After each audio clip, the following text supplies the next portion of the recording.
Welcome back to an in-depth playthrough of Pathways into Darkness. In the last mission we played Beware of Low-Flying Monsters, and we finished on the save room right here. So we're just going to go up to this ladder and go down to Labyrinth, which is the floor that we will be playing in this video. Originally, Pathways into Darkness was going to be Minotaur 3D, so it's very fitting for them to have a level with this name. The official hint book calls this level Chez's Labyrinth. Chez is French for in your home. In Pathways into Darkness, the labyrinth is typically a floor that you will pass through multiple times in a playthrough, as it connects several different floors together, as you can see with these 4 ladders.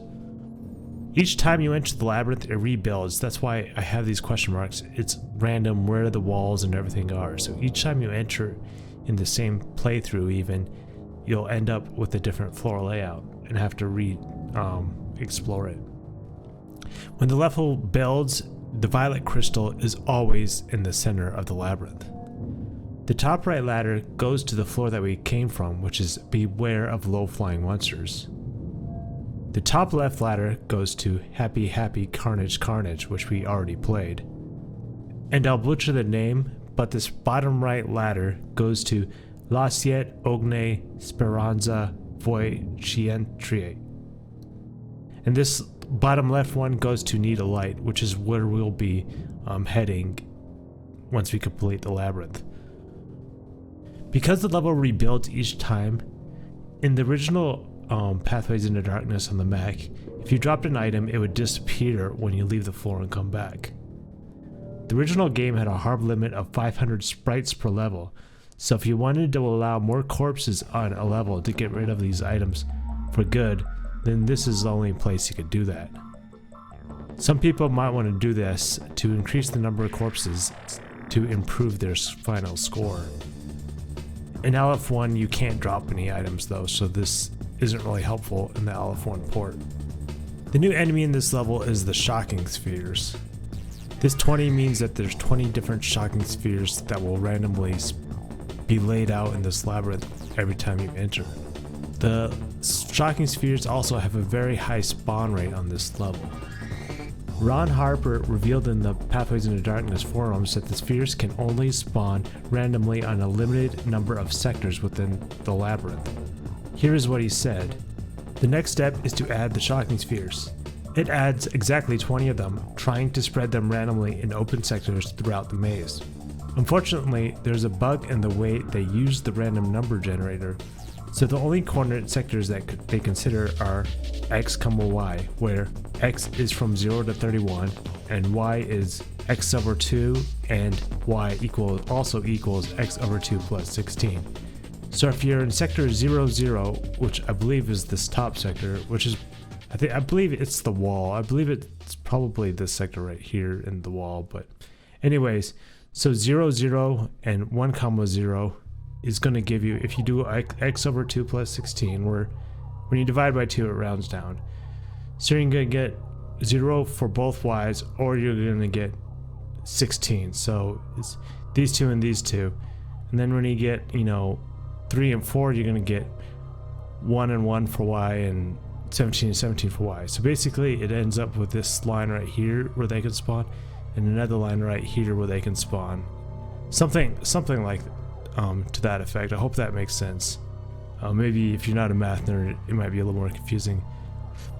But anyways, in the LF1 port, they just spawn randomly throughout the labyrinth, and they don't have that same mistake, so you don't need to worry about that. But in case you're playing the Mac version, it might give you an idea of which way you should go to get through the labyrinth. Alright, after we go down this ladder to Need a Light, and we'll talk about this floor next video, but we'll just come up and save at this save room right here, and there's a lot of stuff for next video, so you have that to look forward to. Alright, so there's some enemies behind this floor. Here we are at Beware of Low-Flying Monsters. So let's go ahead and rest here before we open this door. Oh, there. Alright, can we rest? There we go. I say, so pretty much as soon as we get in the labyrinth, we'll see a Shocking Sphere, but we have a few enemies to kill along the way. And now that we have all this, the cedar blocks with all this ammo. Who hit me? Get off me, goal. Stop spawning behind me. Okay, so here's a ladder right here. So as soon as we go down, we're gonna see a shocking sphere most likely. So we'll fight the first shocking sphere we see, then we'll talk about them.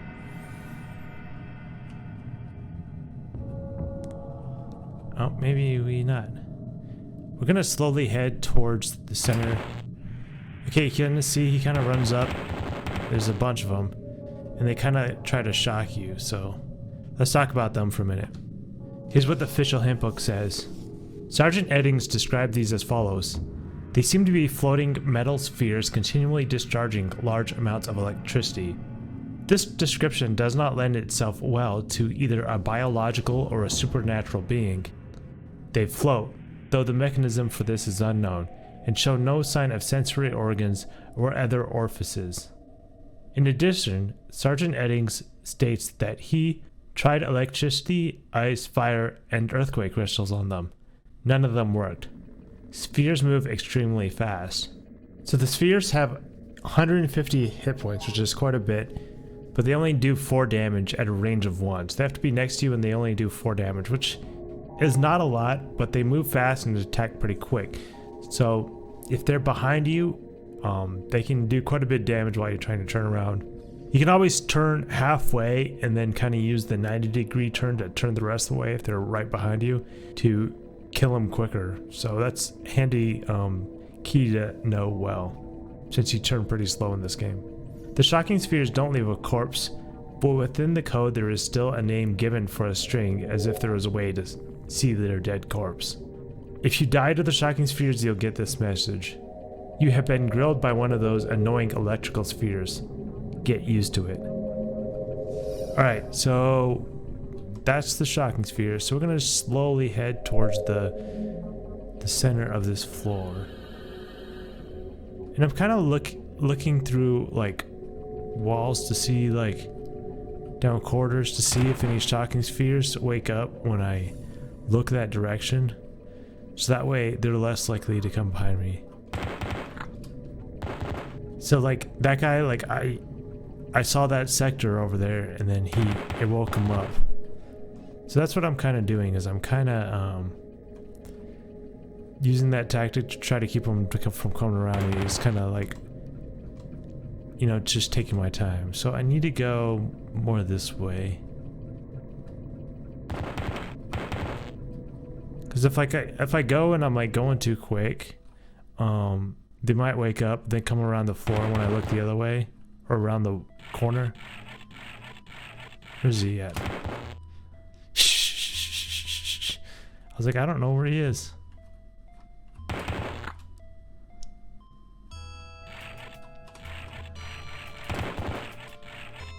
Oh, there's another one.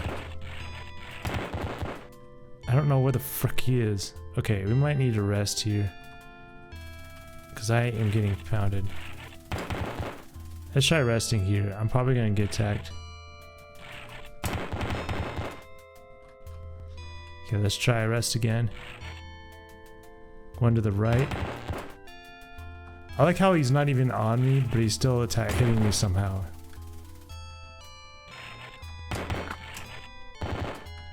Come on, let me rest. There we go. Well, I didn't make it very far. Okay. So let's see where we're at. We're probably close to the center.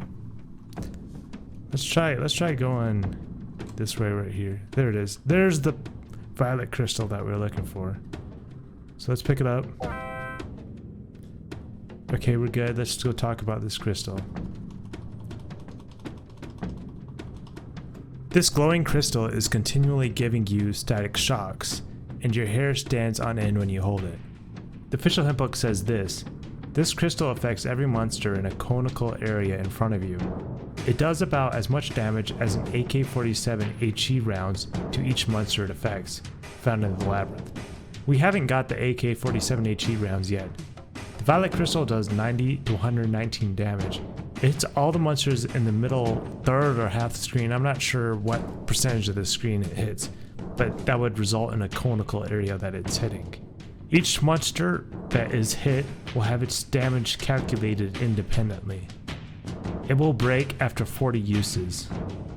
The recharge time is initially 60 and goes up by 15 each use to a max of 660, which means it'll take about 1 to 11 seconds to recharge, depending on how many uses are left. Alright, that's it for that. So now we gotta go to the bottom left of this floor without dying.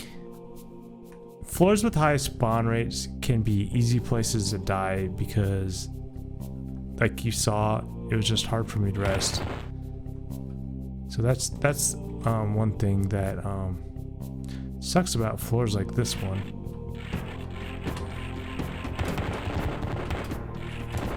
I am not good at this 90-degree turn. I'm just not going to worry about it. It's just not like a common thing in games, first-person shooters, so I haven't really mastered it yet on this game. So, but anyways, it would be the way to play it optimally. So right now we're facing south, and the save room is to the north. So we're going to go to the north just to get the minimum amount of this floor done. You probably should have saved in this empty room. I mean, rested.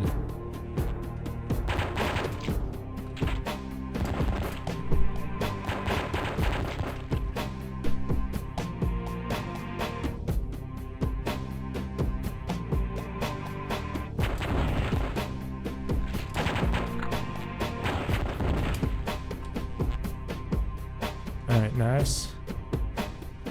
Alright, let's try to save or rest before we save.